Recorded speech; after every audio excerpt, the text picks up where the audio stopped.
This episode of On the Limb with Nature's Voice Game Calls is brought to you by Ghost 802, a sports team based in Vermont. Their goal is to promote safe and ethical hunting and to raise the youth to share the same passion for the archery, hunting, and the outdoors as they did growing up.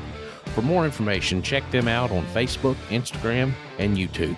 Let them know that you heard about them right here on the Limb with Nature's Voice Game Calls.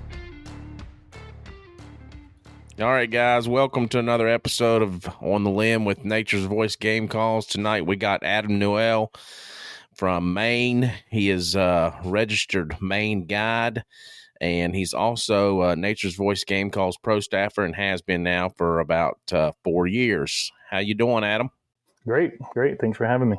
And we also got Dave Young and we got Dan Hall on this evening. Got both of them here. Good evening, everybody. How y'all doing? Doing good, man. Doing good. So, Adam, just start off, tell us a little bit about how your season's going. I talked to you this evening, and you were like, man, I think we may have to cancel tonight. I just bagged a deer. Yeah. It's been going all right. Well, no, it's been horrible. I don't know, with the moon phase and with the weather. It's been up and down, warm and cold, and the deer just haven't been cooperating. I hunted a little bit, expanded archery, didn't get anything. That was in September.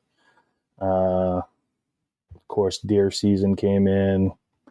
Had a client come in like the first week, duck hunting and wanted deer hunt. So I sat him. Actually, let me back that up. We did all right. Youth Day, I took a kid out Youth Day, my pastor's son, on Youth Day, and he took a nice 4-pointer. I got this shack sitting in the middle of a field. It's about a 130-yard shot all the way around. They come out any spot in the field. Love to take youth there because I get to see deer. And Nice. We didn't see anything that morning. Got up at like 9. I'm like, well, let's head back in and I'll get some cameras and we'll get some coffee and something to eat, and we'll head back out and just do a stroll out in the woods. Maybe we can jump one up. We'll set some cameras, and we're coming back, and there's a nice 4-pointer standing 40 yards from the shack. And I'm like, Nice. man. And so we'd try to set it up. Luckily, there was all this old stuff in the middle of on the edge of the field. There's big silos, so we could hide behind the silos. Wind was good. End up propping it on the silos ladder, and there was like 2 feet in between each silo. Shot between that, took it down at 130 yards, dropped it in his tracks. First deer he's ever shot. Man, that's awesome. He shot his first turkey it was great. And he shot his first turkey this spring with me. So he's on a roll. But my season just started wicked slow. Just couldn't find a deer. Like I said, I sat a client that same field 3 nights in a row and nothing. I've sat it 2 or 3 times by myself and with the kids and nothing, and been hunting behind my house every morning before school. Now that the time change came in, I can sit like an hour, and I finally had a crotch horn 4-point come in. Well, it was yesterday morning at like 5 yards, and I didn't want anything that small. In Maine, I got, like I was telling you tonight, Michael, it was like I got 7 tags, 6 left now. I got 3 expanded archery tags, 1 buck tag there, so there's 4 tags there I can fill. And this year, Maine changed their I know Eric told you Maine changed their ruling on does, so they're like selling the doe tags. So with my Super Pack license, I got a doe tag, and that still leaves me a buck tag. And then I bought an over-the-counter doe tag, which I used tonight. So Yeah. I was hoping, just the way economy is right now, it's like might as well fill the freezer. And wife's got me back on a 2 deer minimum, so let's go. So, but cold weather shifted and the moon's gone. Well, it's, half moon, and they came out tonight. So there was 5 there tonight. I know they were running back into the woods, and it kind of spooked me. I was like, what's going on? I could have waited. It was only 3:30, so an hour left, and I let one fly at about 130 yards, and she ran into the woods. And long story short, we found her, 2 specks of blood, and Yeah. we were about to pull out. My buddy's like, she's right here. I was like, thank you, Lord. I was like, whew. So Yeah, she was a big doe too, man. I mean, yeah, she was a good doe, 103 pounds, nice doe, good and healthy. Not bad. We have way too many does. We still have like 2,000 permits left. People can buy. Oh, wow. Yeah, it's Just nobody's wanting to buy them, or what? no, you just that's just how many they think we need to take. And years past, so like I was saying, it's changed now. Years past, if you shot a doe, that would use your buck tag, so guys would never shoot does. So now they've changed it. So now you have a doe tag or an antlerless deer tag, but you can still shoot your buck. So you kind of get 2 tags out of it. So that's going to get guys to start shooting more does. And I mean, tonight I could have taken a spike horn too that came out of the field, but it's got to be under 2 inches. So yeah. But yeah, there's just a lot of deer. I mean, come springtime, when I'm starting to scout for turkey, I can see 15, 20 deer in each field within a mile. Wow. So we're just getting a little overpopulated, but hopefully this new system will knock down some of those numbers. And so. Sure. Now with the cold temperatures you guys have, you got that doe hanging up? You leave them hanging for a certain time, or? Yeah, I hung her up tonight. When it's a little warmer, like early season expanded in September, I'll quarter them up, maybe just put them in a cooler with a big block of ice and let it sit that way, maybe process it the next night. I process all my own deer. I don't go to the butcher. When I started hunting archery, back 15 years ago, I lived in expanded archery. So expanded archery in Maine, it's in the cities, and they want you to take care of the deer. So you can buy doe tags, as many as you want. So they're $14. So there's guys used to hunt the islands, in town Camden, Rockland, that would kill, I don't know, there's one guy that would kill like 10, 15 deer a year because he just keep buying doe tags. And it helps cut down on the collisions and stuff like that. So the year I started that, I'm like, man, if I'm shooting all these deer, I'm going to learn how to process myself. And I can do a deer myself in like 2 hours, everything but burger. Yeah. So it goes pretty quick. I mean, you guys hunt, I don't know if you've ever processed your own, but it's not that hard. All of them. Yeah. We processed. I don't think I've ever took a deer to a processor. Yeah. I learned at a young age, and it's the best. I didn't know any difference. Right. Yeah. Oh, that's good. That's good. Yeah. Cause I used to go to the butcher. We'd at least skin it down, take it to the butcher. But now that I know what I know, some nights I sit there, I'm like, would be nice just to have somebody else do it. But you know, that's not cheap. That's like 100. I mean, up here in Maine, that's like $100 minimum right there. So might as well just do it myself. I don't know how much it is here now, but last time I took one, I think it was like $70, and that's just getting your basic stuff. If you get anything like for jerky meat or anything like that, it's going to be different. Right. That's not even adding sausage. Yeah, I'm thinking I looked at it the other day when I was out, stopped over at one of the shops. I think he was charging $85 now. Yep. And that, like you said, that's just basics. You know, that's not smoked meats. That's not right. That's just your cuts. I mean, yeah, it's going to be cheaper if you do all burger. Yeah, you can do all burger for like 70, I think. But right. So I end up going. You know, we got a food saver. Use that. I ended up buying a 1/2 horsepower Cabela's commercial grade grinder. And the carnivore. That was before the carnivore. This is okay. It's a little older. And this thing has just, I mean, I put deer through it. I let people borrow it.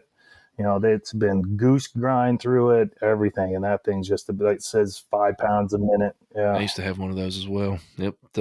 They do pretty well with deer meat. Yep. Yeah. So you get the sinew caught in there sometimes, but it plows right through. It's better than the old KitchenAid grinders where Absolutely.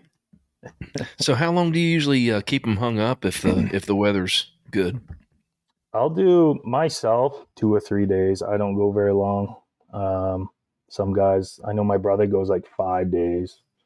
If the weather's permitting, you got the cooler to do it, I guess that's fine. But I've never noticed a difference in taste of meat between a 3 or 4 day hang and a one night hang or a cooler hang. Gotcha. No, it's not like a beef. No, you're not gonna get the breakdown like you do a beef. Yeah. I like to at least let it like settle again after rigor, at least just settle one more time. And yeah, I think if there was more fat in the meat, I think it would break down a little more. Yeah. And then I just pile up all my burger meat into one like lobster pot and grind it all together come like January. So it's all just one, and do some sausage on the side. But yeah, do you do anything in with your burger to add the fat content to it, or? Nope, I go straight up burger. The only time I add fat is with my sausage, and I've yet to still figure out my perfect recipe. I did it perfect my first time, and I didn't write it down, and I should have.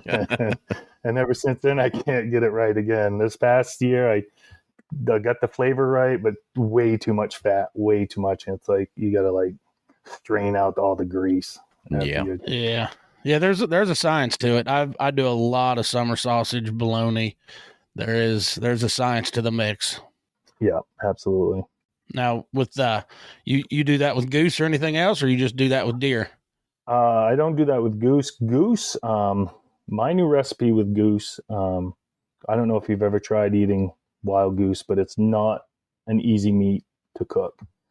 I was out goose hunting one day, and the guys like, try this. They say we just breast them out, and just the breast fillets, throw them in a crock pot, 8 hours with a 2-liter bottle of Coke, and you drain it out and pull it apart like pulled pork.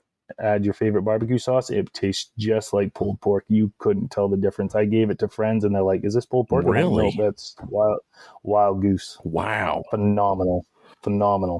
It's got to be the Coke that breaks it down. Has to Breaks be. it down. Yeah. And I swear, you pull it apart, you would swear you were pulling apart pulled pork. Man, that's crazy. Yeah. I mean, you just do one goose like that, just both breasts, Whatever throw it in there? whatever I get, I don't get a lot of geese here. I mean, in Maine, it's only 2 a day. So when we do get a bunch of them, we'll cook a bunch up and just pray that the wife or kids don't get the pellets. But Man, I would love to do a goose hunt. I've never done any kind of waterfowl hunt. Oh, really? Yeah. No, it's fun. It's a good time. Yeah, Jonathan Fowler, one of our other pro staffers here in West Virginia, he always talks about goose, and he says, I guess I just don't know how to cook it right, because he's like, I've cooked it before, and he was like, it's bad when the dog won't even eat it. Yeah. Well, it's a red meat. It's like duck. Like duck it's a red meat. It's not like a white chicken meat. So like when I cook up like mallards or wood duck, sometimes I'll leave the skin on, sometimes I won't, but I'll just throw it in the skillet with butter. And my latest recipe is Old Bay, and just sprinkle a bunch of that on there and fry it up until it's like still a little pink, juicy in the middle. And you got to eat it rare. And that with some eggs, and that's usually how I eat my duck or any of my duck. So That sounds good. But tell him that's a way to do goose. Yeah. My wife loves it. All my friends this fall, they were like, "You got to get another goose. We got to have some of that pulled goose." So Now we was talking with Eric the other day with the luck that he's had with the moose. Have you had the luck with that? Have you got drawed lately, or? I got. Yeah, that's awesome luck for him, and that's how that works. Is you get like a big draw of families. But I got drawn back in 2002. It was my first year. I just come out of college, got my first job. I was like, hey, I got the money. I can start applying. This is awesome. And first time applying, got drawn for zone 19, I think, which is like almost down East Maine, Aurora. And I was like, sweet. And that was back when it was like bull or cow, I think. You could take either or. So I got drawn then. Actually, one of the other phys ed teachers in the district, I was living with him at the time. He's like, I got drawn too. His brother got drawn. So it was kind of cool that we all kind of got drawn at the same time. And yeah, that was back in the days. I know Eric said you don't really drive roads like you used to and see moose. And that was the years of still just driving the roads. And we drove the roads for 3 days straight. We did Sunday through Tuesday, didn't see one moose. And then just finally Wednesday morning, we come around the corner and there was a bull standing there in the road, and I stepped out, shot it, and laid down on the road, and that was over. So we loaded on the trailer, and we went. It's probably like, now that I think of it, he's probably like maybe a 30-inch bull, 25-inch, this small, nice 562-pound bull. So it's fun, I didn't know what I was doing. About how much meat you get out of something like that? That was probably like a couple 100 pounds. I know Eric was saying like a good bull, probably 800-pound bull, you're going to do about 300 pounds of meat. Yeah, they had some good meat there with their 3 that they had. Yeah. Wow, Yeah. They're going to be Yeah. set for life. that's a lot of meat. I know when I brought that one home, I gave away way too much. I was like, because it's so good. Yeah. And then Yeah, I got that's the drawn. one thing I haven't tried yet. Yeah, it's phenomenal. And I got drawn for a cow tag, I don't know, like maybe 8 years ago, and I won't take that again. That was a November cow tag. We saw one cow the whole week. It was just tough. I just won't do cow tags anymore. I know Eric had a good luck with cow, but I know it's not an easy tag to fill. He was lucky to find one. So how is the population of moose in Maine? It seems like it's either low or they're just really elusive. Yeah, it's changed a lot. Like I just started recently guiding moose, and this was my third season. First season I did, so I worked for an outfitter up in northern Maine. My first season I was a spotter packer for 3 days just to kind of learn the ropes of it. And then the last 2 years I've guided moose. It's changed. Like I said, it's not the road driving anymore they used to do. It's the big bulls are out back in the woods. Got to get in the woods, go get them. You can find the occasional one on the road, but most likely you're going to find the good bulls in the backwoods. They're staying off the roads. The cuts are different. They spray the cuts now, so they're not feeding in the cuts like they used to do. Do you think that's due to development?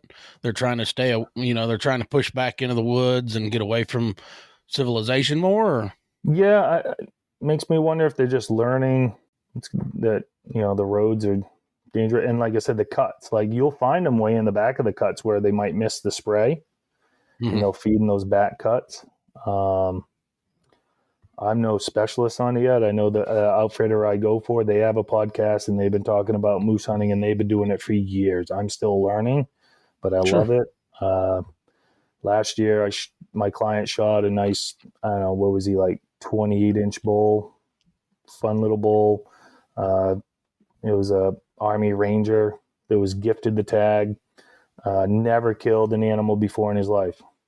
Nice. So he come out of, what was it? He was out west, like Utah or somewhere like that. And he drove cross country. His boss gifted it to him, and he came over, and that was his first bull on a Thursday. And he passed one up on Tuesday, and I think he was a little worried, but and we found that one back in the woods. That was a cool hunt. That was so came Thursday after hunting hard Monday through Wednesday. I mean, Tuesday we put on like 10 miles before 10 o'clock.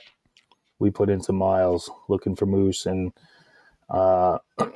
then Thursday, after he passed up the moose on Thursday I took him back in these old cuts that were closer to town, and we started working up this one strip, come up over the hill, and we found a cow, and we snuck up to her about, I probably got within 30 yards of her downwind, and we're looking for bulls to be around her, no bulls. And she started to walk away, and I go, oh, and she stops. Like, So I go, oh. She comes back 10 yards. Oh, she pirouettes for me. She turns around, shows her butt. Wow. Does a complete 360. Oh my gosh. And I'm like, all right. Oh, she does it again. Yeah, she was looking for a bull too. Oh, she does it again. Like, all right, she's hot. We're out of here. We're going to back out. We'll come back. It's going to rain midday. We'll come back about 2 o'clock. So we go out. We go have lunch. Come back around 2. Wait for the rain to stop. Take a little nap. Go 3 strips up. Start working up and over the hill. And there's a moose. I'm like, all right, there's a moose. Put up binoculars. Small bull. Great. Let's get this bull. Started to put on there. I'm like, wait a minute. Let me check one more time. Yep, small bull. Oh, no. I said, no, it's a cow because it had pretty small antlers. I'm like, man, I got to make sure. And I was like, it's a cow. And I'm like, let me check one more time. Look, and no, bull. All right, get ready. So this is a little Army guy. This guy's like, I'm 6'5". This guy's like probably 5'5", maybe 5'10". He's like, I can't see it. And I'm like, it's right there. He steps to the right. Oh, there it is. So he's about to take a shot, and she steps out behind him. Oh, man. And I'm like, whew. Yeah. So I said, she clears. You let him have it. She clears, he cleared, and they just take off running. And I'm like, let's chase. So we start chasing. Said they're going to stop and look back. Come up over the hill. They stop and look back like 2 seconds. I'm like, all right, let's keep going. Come up over the hill. And there's a bull standing in front of us grunting. And he's shaking his head, licking. It's not the same bull from that bull and cow. I think this was another bull thinking we were another bull chasing that bull and cow. So he's standing there grunting, licking. I got film footage of this. It was really good.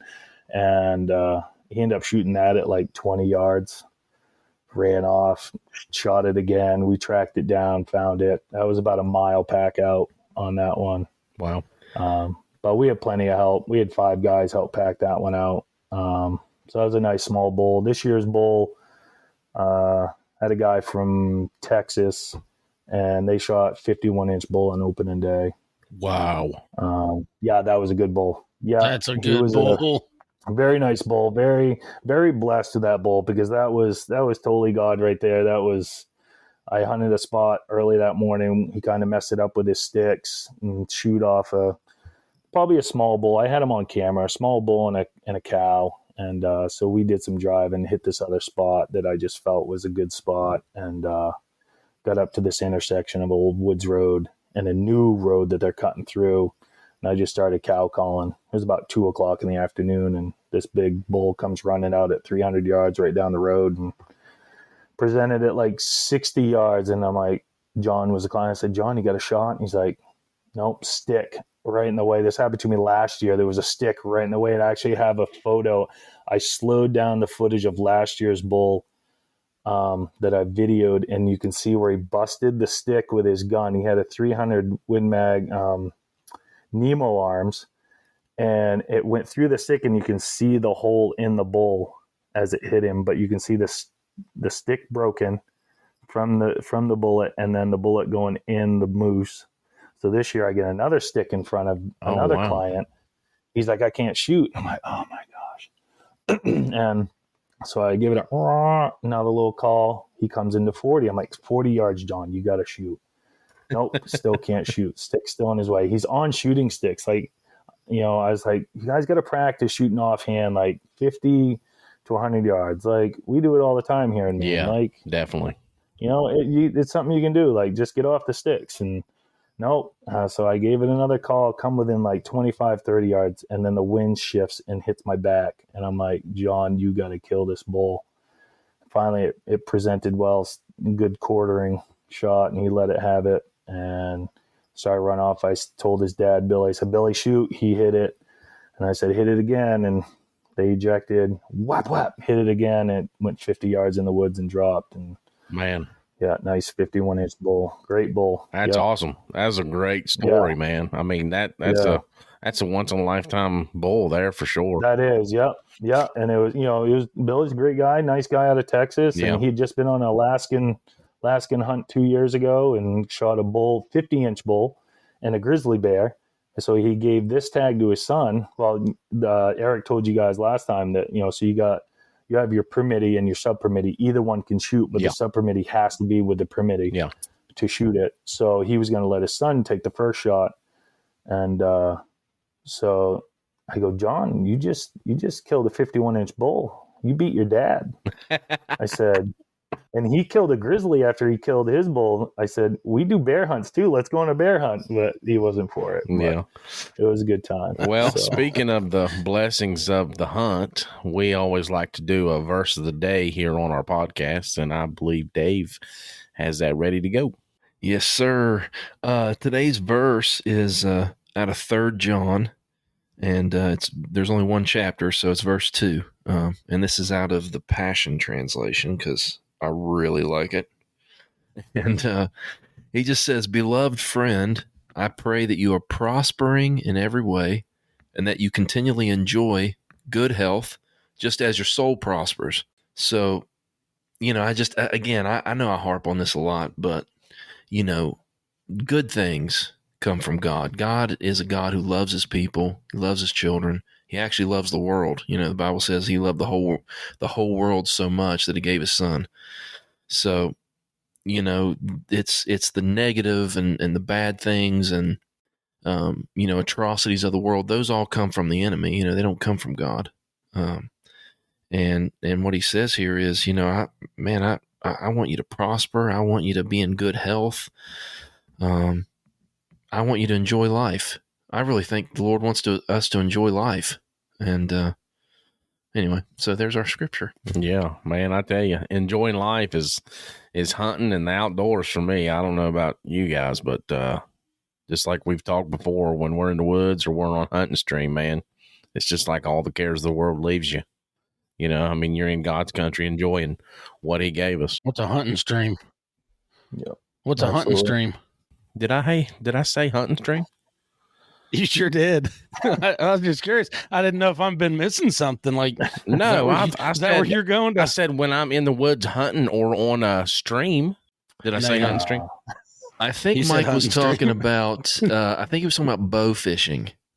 Oh, okay. Yeah, bow fishing. Yeah, that's it. There you go. I just thought I was missing something all my life. I ain't never been to a hunting stream. I got caught up in the scripture. There you go. Yeah. That's good. Are you going hunting? Oh, I think it's things are dying. No, my battery's dying. Oh yeah, that's what I thought. I was like, what's he doing? So hey, can I tell a story real quick about all right, you got me? Yeah, go ahead. Yeah. So on that so I am a man of faith, and so on these hunting trips, I do battle wicked anxiety when it comes to like my vehicles or just prepping for these trips. You're up there a week, North Maine woods. It's rough, hard on your vehicles, and so the day before, that Saturday before the hunt, I'm just up there riding the road, scouting and praying,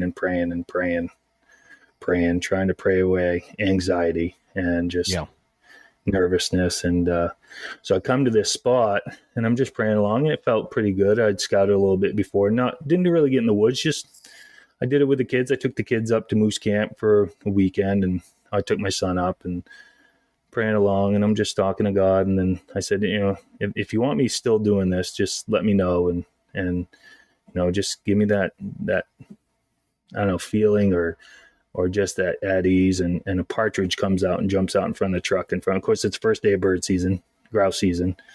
I'm like, oh, there you go. I said, hey, there's some life in this woods. So we shot that bull. I parked 50 yards from where I saw that partridge cross. Oh, wow. The road nice. So like, wow.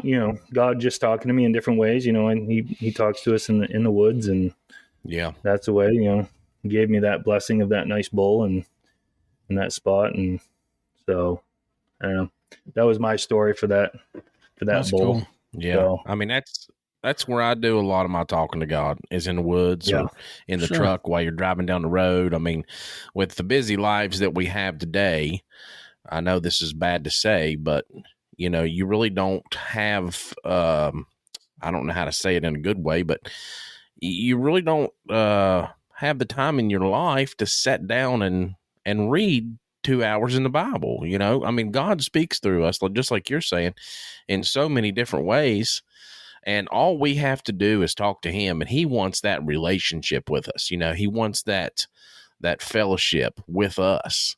And I really think that that's one of the things that a lot of people miss. It's not, you definitely need to read your Bible. You definitely need to sit down and know the Bible, but you have to have that relationship with him. And that only comes through you communicating with him. Absolutely. I think that's awesome. And honestly, I think that's probably my favorite thing about getting out in the woods is just the peacefulness of it all. The world tries to get you pulled in like 15 different directions, it seems like. But when I'm out in the woods, it's like me and him and what he created all around me. To me, that is one of the most amazing feelings. Yeah, there's nothing better than, waking, you get up early in the morning, watch that sunrise come up, whether it's in the deer stand. And some of my best times is like ice fishing. I know you guys don't ice fish, but I want to, though. Yeah, you have to come up and do it. Like, I love getting up there. Guys are like, the fish don't bite until like 10. I was like, I don't care. I like to get out there early on the ice, get the trap set, and just sit there and watch the sunrise. Yeah. Like you go up to Moosehead Lake, you watch it come up, and like, or any of these lakes, some of these lakes you get like great sunrises, and it's just cool and crisp and just quiet. Yep.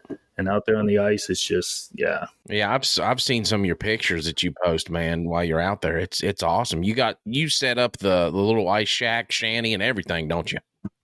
Right. Yeah. Yeah. I've got it's a little hub style shack that I set up and makes it comfortable. Little buddy heater. And I used to do like we had an 8x8 hard side. We call them hard side shack. And man, you'd have to like, if it rained, it would like make holes beside the shack. And it was just, oh yeah, it was hard to keep up with. So we just went to like the hub styles, and you can fold it up, put in your jet sled and drag everything out, and kids come out and they could be comfortable and sit in the shack, jig up fish in the shack. And yeah, we used to have some connections with Adventure Outdoors LLC out of it was Michigan, I believe, or Wisconsin area there on the other side of Lake Michigan. But they did it to where you pulled the actual, house stick built shanties out on the lake with side by sides and the 4-wheelers and stuff. And that they leave them out there all winter, all season for people to fish in. And they rent augers and all kinds of different things so you can do your, holes for your fishing and all that stuff, man. I wanted to do that so bad. It'll be one of the things I do later on.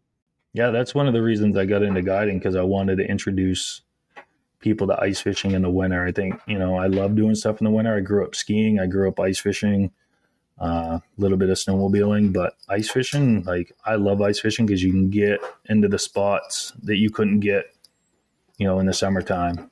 And if you don't have a boat, you can just fishing from shore, but ice fishing, you can go anywhere you want. I grew up in Western Maine where we used to drive on the ice and just go fish anywhere we want. But living on the coast now, we don't get as much ice, and I don't trust it like I used to driving on it.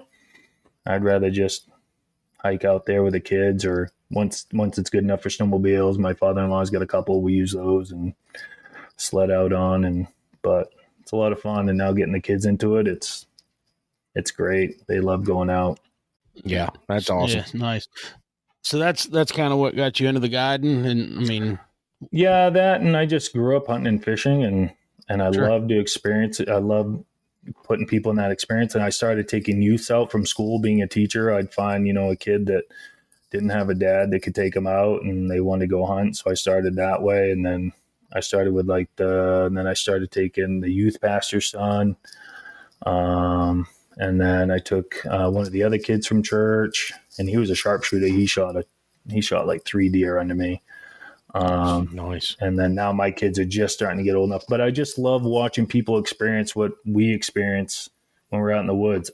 Sometimes I can find just as much joy watching them shoot something, catch something, than me doing it myself. Yeah. What's the name of that guide service you got? Mine? Mine's Maine Woods and Water Guide Service. Nice. Yeah. So just started, I don't know, like 6 years ago, and got a few clients here and there. Got a guy that comes up from Florida, go duck hunting. He's got a camp a couple towns south of me on the lake, and he loves just having me take him out duck hunting, deer hunting. Got some ladies that come up from Missouri. That's actually how I got, like, turkey hunting. We try to keep it quiet. Turkey hunting's great in Maine right now. Like, we've got great turkey hunting. And actually, these clients I have now, I have to give credit to my buddy Jeremy, Woods Wide's Guide Service. Like, he got me started in there. He's like, dude, we can pick up so many turkey clients. And so we've actually only guided women so far. We've got this big group of women that always come up, and we got this one woman, she keeps bringing new women in, and we just take them out and they have a blast. They love it. So yeah, another thing we like to do on our podcast is the salute to valor. And tonight we want to honor Josh White from Charleston, West Virginia. He served in the United States Marine Corps.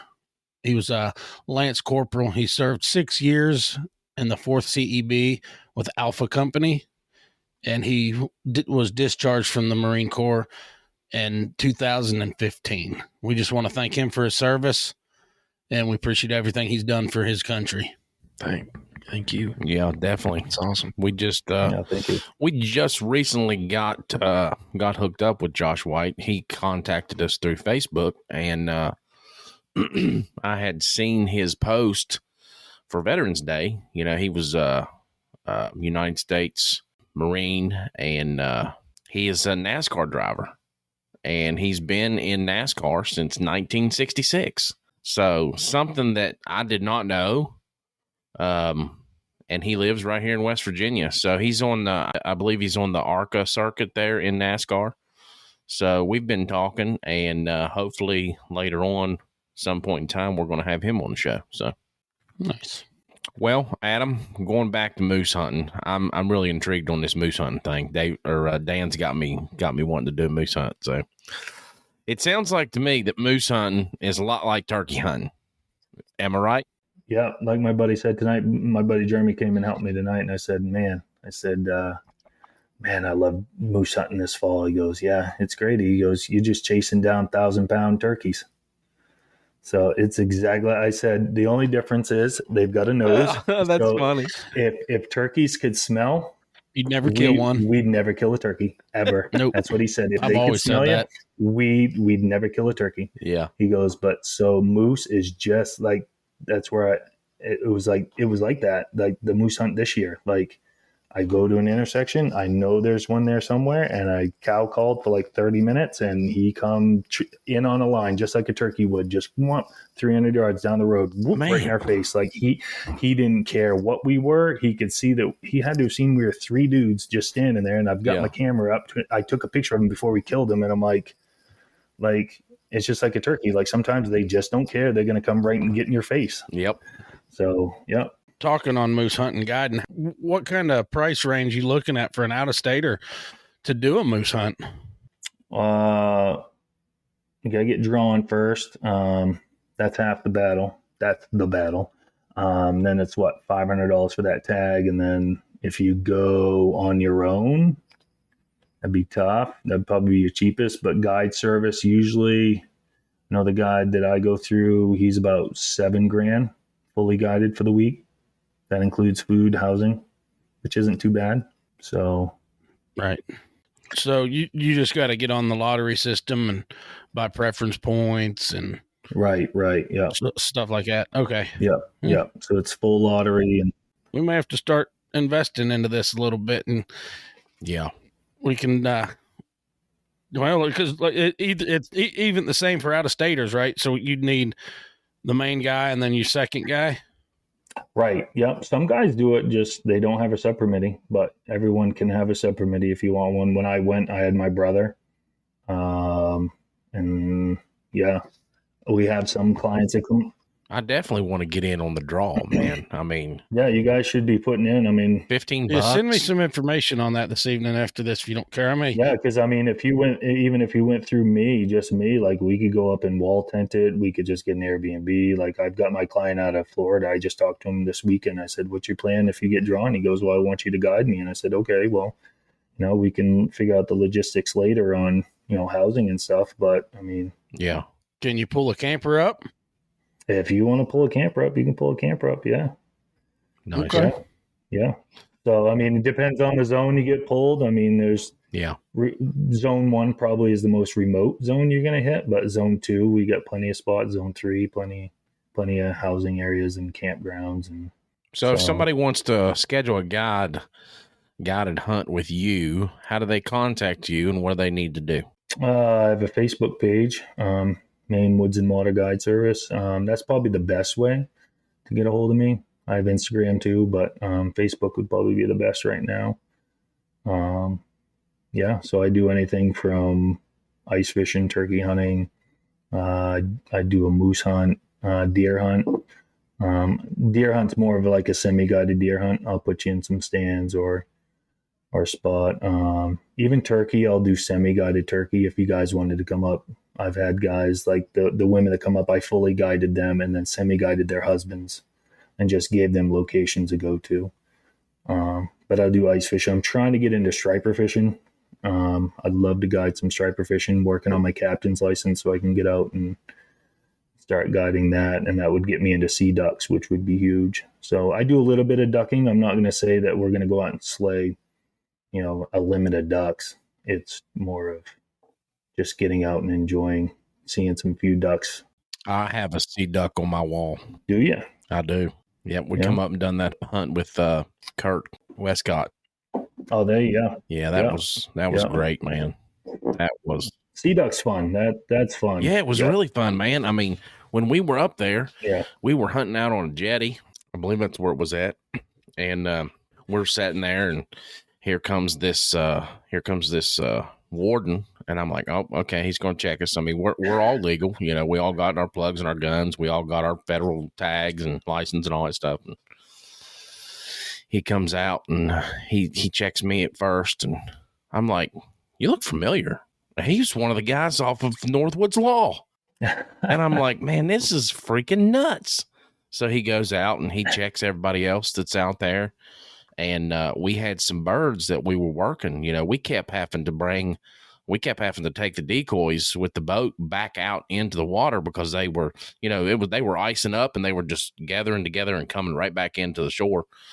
So we kept having to go out and take them out. And we had just took them out and reset them, come back in, sat down, and that's when he came. And after he checked me, he went over to the other guys, and we had some ducks that they were circling. So they circled back around and came back in and just landed. And or they were getting ready to land, and he seen them come in, and he was like, I see you guys got some ducks coming in. He was like, I'll just hang out right here. So he hung out right there while another bird was killed right there in front of him. I mean, it was awesome to have that, experience right there in front of you. It was crazy. Speaking on that, have you ever met any of them guys from that show? I haven't. No, I don't see wardens very often. I rarely see them. Funny considering the way that they show it, they're out in full force and stuff, but that's funny. No, I mean, I think we're pretty quiet here on the coast, and we have Marine Patrol here too that can fill in.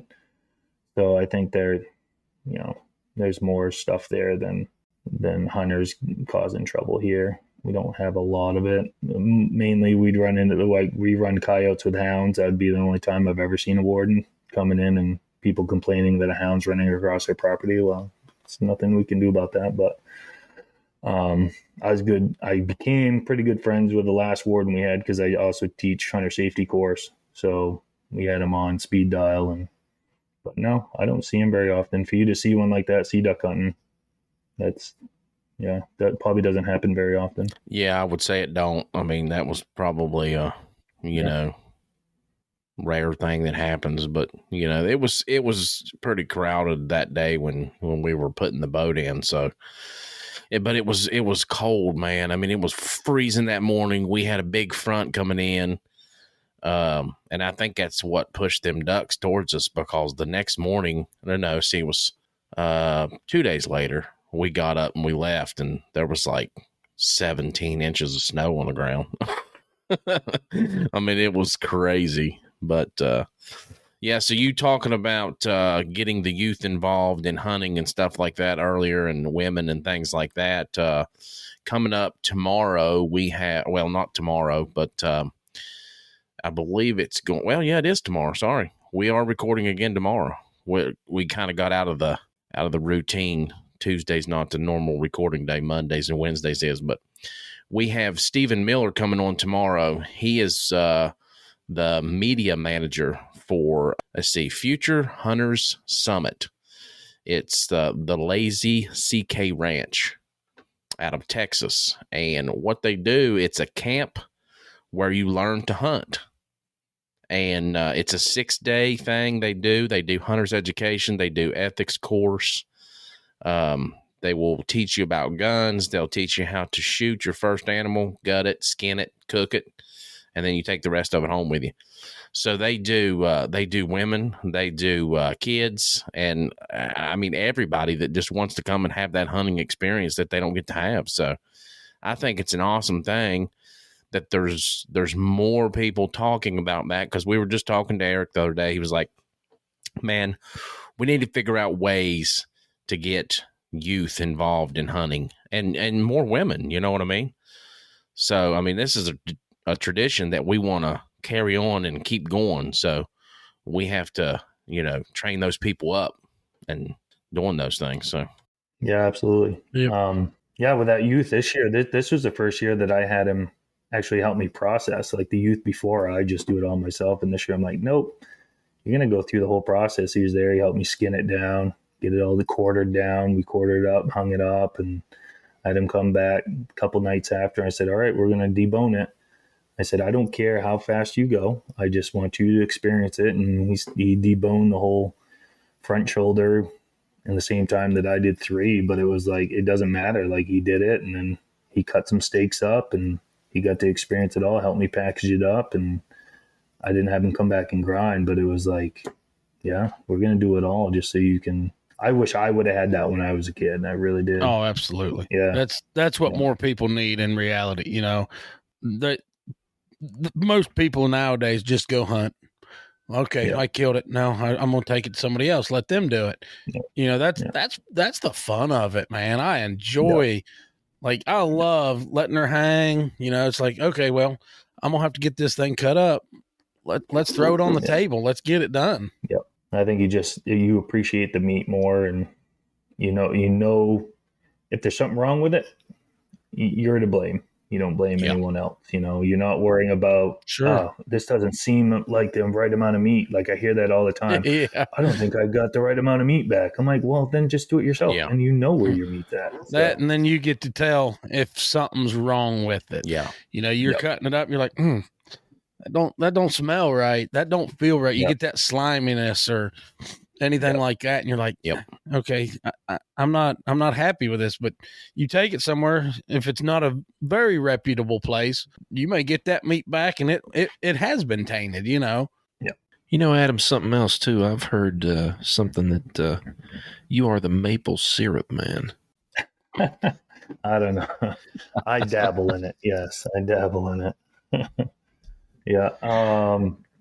My wife's family does it. They have a farm up in Starks, old family farm, and I learned how to start doing it up there. We were up there one weekend, and they do her uncle really cranks it now. They're doing they can boil 1,000 gallons a day. Wow. And so of course, not a lot of people know, it takes 40 gallons of sap to make 1 gallon of syrup. Oh my gosh. So so the ratio can be different each year. It might, it tapers off. So what I like to do is I'll set about, 40 to, sometimes I've done 90 taps, but that's a lot. And I try to boil every 2 weeks or weekly, and I'll build up 60 to 80 gallons to boil for the weekend. And I'll get up early on a Saturday or Sunday. Sometimes lately I've been doing it on a Sunday, and I'll start it before church, get it raw,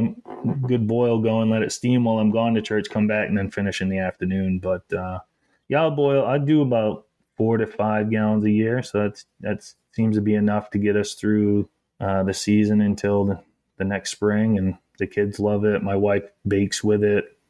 That's amazing. So, yeah, I love maple syrup. Yeah, it's a lot of fun. It's a lot of work. Luckily I can get, so we have we have a flooring place, and I don't know if you've ever heard of Cedar Works. Cedar Works makes these big kids playgrounds. So they're just up the road, and I can get their scraps, like the flooring scraps. They leave out these big long strips of wood. So I'll get all that. It's all hardwood. And then the cedar, and that's all I use to boil my sap. So it's all free wood. So I've learned how to do it for free, and I've got a big steel pan that my father-in-law built for me, and I use an old oil tank to build a boiler for it, burner. So I tried to do it all wood. I've seen that setup there that you built. It's been about a year ago or so. Yeah. They call them Einstein inventions. It's kind of like they're all just things put together. I used to do it over concrete and or center blocks, and it would always break. So my father-in-law built that, and it's working pretty good. But I can get like 35 gallons on to start and get a good roll. Now, the syrup that I had, was that from you or was that from your wife's family? Did I send you some? You did. Yeah. Was it in a plastic jar? It was in a plastic jar. Yep. Yeah, that would be my wife's family. Oh, okay. Yeah. Well, Yeah, mine I bottle in mason jars. yeah, So I've tried shipping them before, and one broke on the way, so I tried not to ship those. man. In. Yeah, I got to get some plastic ones and start bottling for that to send. Yeah. So, but yeah, yeah, and actually, theirs was amazing. it's good. Now, one question I have about that. Yeah. Is does it go bad? Because I've heard that it will collect mold on top, but Skim it off and just boil it again. Okay. Bring it to a slow boil because it's close. It's done. So bring it to a very slow boil because it will go instantaneous to sugar and it will boil over. okay. So you just bring it to a low boil, kind of kill off whatever bacteria is in there, but it usually won't boil. So a lot of places, they'll put in those plastic jugs and they'll throw it in the freezer. So then there's no chance of it because there's no water in it. Shouldn't be, and so it won't expand. See, I'm just not a huge maple syrup fan. Have you had real maple syrup? I have.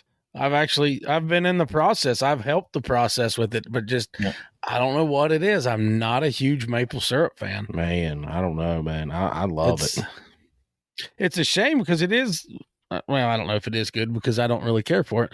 But everybody I talk to, it's like, oh man, it's so amazing. It's like, I don't know. I just can't get past it. I don't know what it is. Yeah.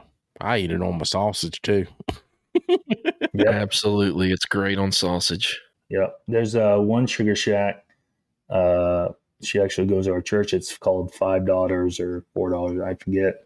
They do in the spring when they're boiling. They do maple syrup hot dogs. So they parboil them in like semi-done sap, and then throw them on the grill, and then you can put in a hot dog bun. You can do mustard ketchup, but they leave out maple syrup, and I just drizzle a little bit of maple syrup on that hot dog.